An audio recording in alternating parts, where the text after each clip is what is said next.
जी, अस्सलाम वालेकुम प्यारे बच्चों। आज हम चूँकि अभी आप एक हमारा लेक्चर देख चुके हैं सिलेक्शन के ऊपर, तो अभी हम एमसीक्यूज़ करने वाले हैं सिलेक्शन और नेचुरल सिलेक्शन और आर्टिफिशियल सिलेक्शन के ऊपर। अभी आपको आपकी स्क्रीन के ऊपर क्वेश्चंस नज़र आ गए होंगे। क्वेश्चन नंबर 75 ज़रा देखिएगा। कहता है what is essential for natural selection to occur. ये नेचुरल सिलेक्शन होती क्या है? नेचुरल सिलेक्शन गेम है सर्वाइवल की। और किसका सर्वाइवल होता है? जो बेस्ट फिट होता है, जिसकी बेस्ट अडेप्टेशन होती है, उसका बेस्ट सर्वाइवल होता है। सो अडेप्टेशन के लिए और सर्वाइवल के लिए कंपटीशन भी ज़रूरी है और वेरिएशन भी ज़रूरी है। याद रखना, नेचुरल सिलेक्शन में स्पीशी का सर्वाइवल मैटर करता है नेचर के लिए, इंडिविजुअल का सर्वाइवल मैटर इतना नहीं करता। लिहाजा वो चाहते हैं कि स्पीशी कंटिन्यू करे। और स्पीशी क्यों कंटिन्यू करे? ताकि फूड चेन और जो फूड वेब का इकोलॉजिकल बैलेंस है वो चलता रहे। उसके बाद हमारे पास ये क्वेश्चन है, वो कहता है कि which statement is correct? Evolution is natural selection, evolution results in natural selection results in evolution, या natural selection evolution are independent of each other. देखो, सबसे पहला आपको ज़हन में बात ये होनी चाहिए कि सबसे पहली चीज़ होती है वो होती है रैंडम म्यूटेशन। म्यूटेशन होती है और वो रैंडमली होती है। Mutation can lead to selection, mutation can lead to natural selection, and this natural selection can lead to evolution. ये जो एवोल्यूशन है ये तो थाउजेंड्स ऑफ ईयर्स के ऊपर मुहित होती है। ये 2005-8 साल या 2010 साल के ऊपर तो ये डिपेंडिंग कर रही होती है।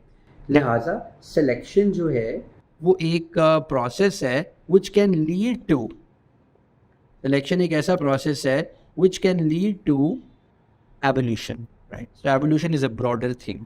Selection होती evolution में रिजल्ट करती है, इसलिए हमारे पास इसके लिए जो है वो डी आंसर होगा।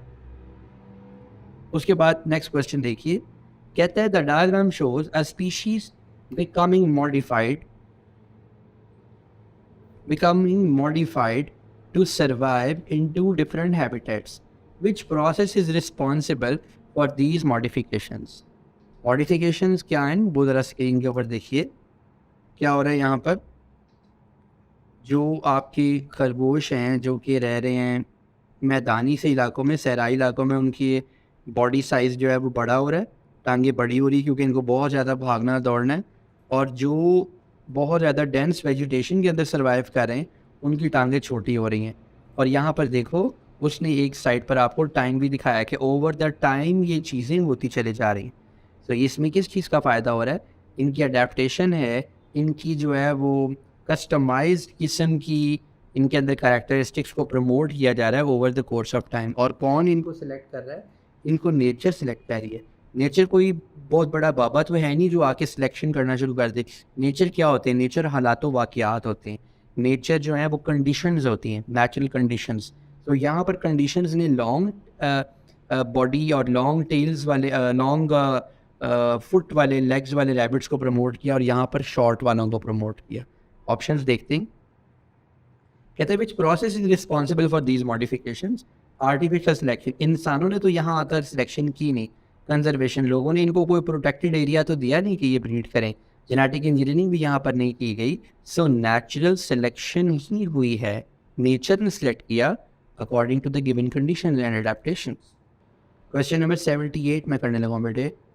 कहता है over time a species of birds develop more pointed beaks.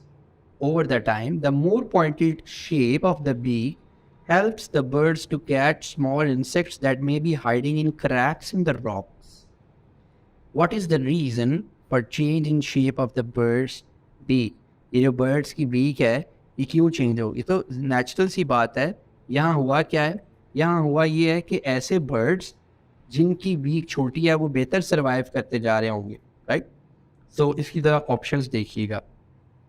कहता है birds develop more pointed beaks as they search for insects in cracks and the rocks. अच्छा, सर्चिंग की वजह से उनको पॉइंटेड बीक्स नहीं मिल रही।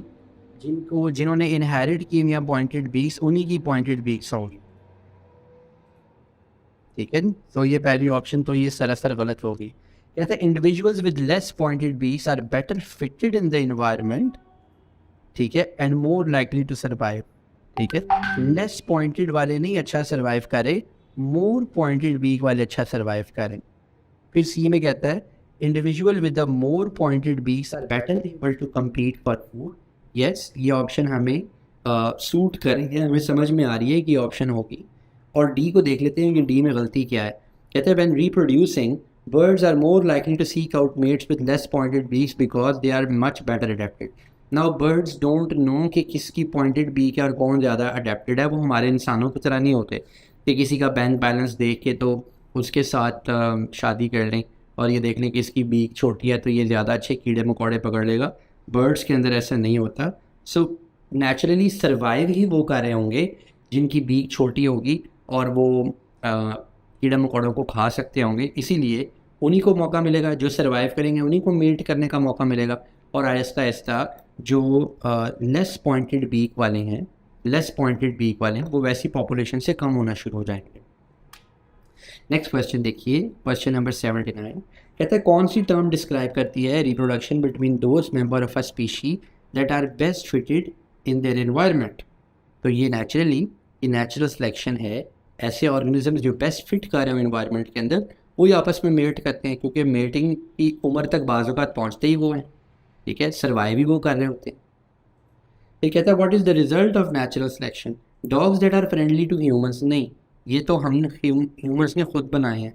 B grapes that contain no seed, इसका नेचर को कोई फ़ायदा नहीं है ऐसे ग्रेप्स का जिनके सीड्स ना हो। Mosquitoes that are resistant to insecticides, yes, इसका नेचर को फ़ायदा है। नेचर को क्या फ़ायदा है कि मॉस्किटो सर्वाइव करेंगे और मॉस्किटो सर्वाइव करेंगे तो इकोलॉजिकल बैलेंस चलेगा, ठीक है। लिहाजा C is a correct option. And onion crops that have a pleasant taste, ये भी हम इंसानों की बनाई हुई चीज़ है, ये हमारी प्रेफरेंस है। सो सी आंसर होगा mosquitoes that are resistant to insecticides. कहता है ओवर सेवरल हंड्रेड ईयर्स, जब देखो जब सेवरल हंड्रेड ईयर्स की बात कर रहा है, मिल्क प्रोडक्शन और ख़ास तरह के फार्म एनिमल को इंक्रीज़ कर दिया गया। मिल्क प्रोडक्शन किसके लिए चाहिए? हमारे लिए चाहिए। तो कौन सिलेक्शन कर रहा होगा? आर्टिफिशियल सिलेक्शन हो रही होगी। वो कौन करवा रहे होंगे? वो हम करवा रहे होंगे। तो सीधा सीधा आंसर है आर्टिफिशियल सिलेक्शन। सेलेक्ट करें, हम ऐसे जानवरों को सिलेक्ट करें ज़्यादा दूध देते हैं ताकि हमारी फार्म प्रोडक्टिविटी इंक्रीज़ हो सके। 82 कहते हैं which outcome might farmers want to achieve by using artificial selection. अच्छा, आर्टिफिशियल सिलेक्शन से वो क्या चीज़ चाहेंगे, क्या चीज़ इंक्रीज़ हो जाए और क्या चीज़ डिक्रीज़ हो जाए। अब वो चाहेंगे कि ग्रोथ रेट इंक्रीज़ हो जाए, ठीक है जी।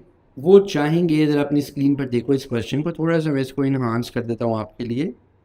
वो चाहेंगे कि यील्ड इंक्रीज़ हो जाए। वो चाहेंगे क्या डिक्रीज़ हो जाए? वो चाहेंगे कि पेस्टिसाइड यूज़ डिक्रीज़ हो जाए और वो चाहेंगे कि फर्टिलाइज़र यूज़ भी डिक्रीज़ हो जाए।